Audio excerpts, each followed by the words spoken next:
क्या आप स्वयं की रक्षक हैं या मनुष्य जीवन में उच्च आदर्श यानी हाई आइडियल्स हों तो किसी भी निर्धारित लक्ष्य को पाना आसान हो जाता है। उच्च आदर्श वही होता है जो हमारे जीवन को सही दिशा देकर सफलता की ओर ले जाए। जीवन में हर इंसान सुखी, स्वस्थ और सम्मानित जीवन जीना चाहता है, पर उसे खोजता है आधुनिकता के नाम पर दिखने वाली बाहरी चमक दमक में। बाह्य चकाचौंध की ओर आकर्षित हुए व्यक्ति का सम्मानित जीवन जी पाना तो दूर की बात है, वह तो अपने स्वास्थ्य के साथ साथ अपने अनमोल चरित्र का ही सर्वनाश कर लेता है। आज कुछ यही स्थिति भारत देश में युवतियों के जीवन में देखी जा रही है।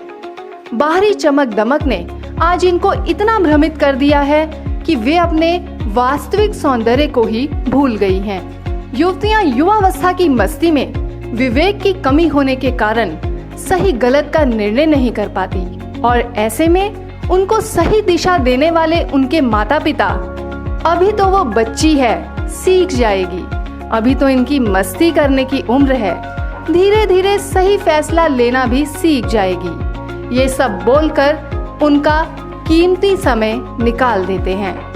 या तो फिर उन पर डोल देंगे कि हम तो इनको बहुत सी संस्कारी बातें सिखाते हैं, पर यह है कि मानते ही नहीं। आखिर कसूर किसका?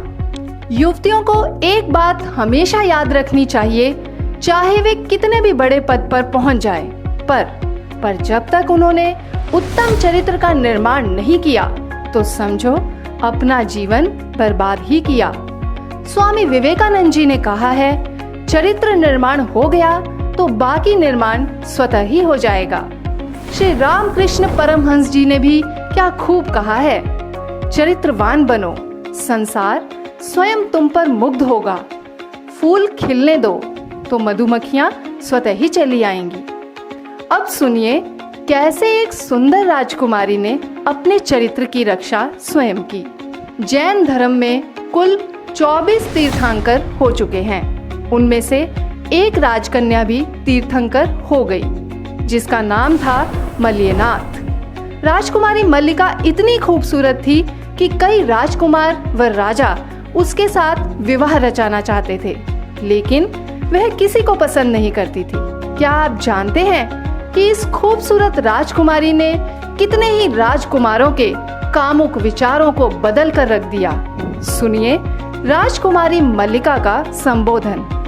मल्लिका ने राजकुमारों को संबोधित करते हुए कहा, भाइयों, जिस अन्न, जल, दूध, फल, सब्जी इत्यादि को खाकर यह शरीर सुंदर दिखता है, मैंने वे ही खाद्य सामग्रियां 4-5 दिनों से इसमें डाल रखी थी। अब ये सड़कर दुर्गंध पैदा कर रही हैं। दुर्गंध पैदा करने वाली इन खाद्यान्नों से बनी हुई चमड़ी पर आप इतने फिदा हो रहे हो, तो इस अन्न को रक्त बनाकर सौंदर्य देने वाला वह आत्मा कितना सुंदर होगा।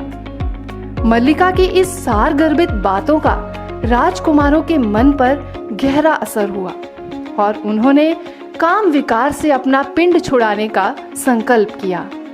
देखा, इस सुंदरी ने ना केवल अपनी रक्षा की, बल्कि उन कामी विचारों वाले दुष्ट राजकुमारों का मन भी बदल दिया।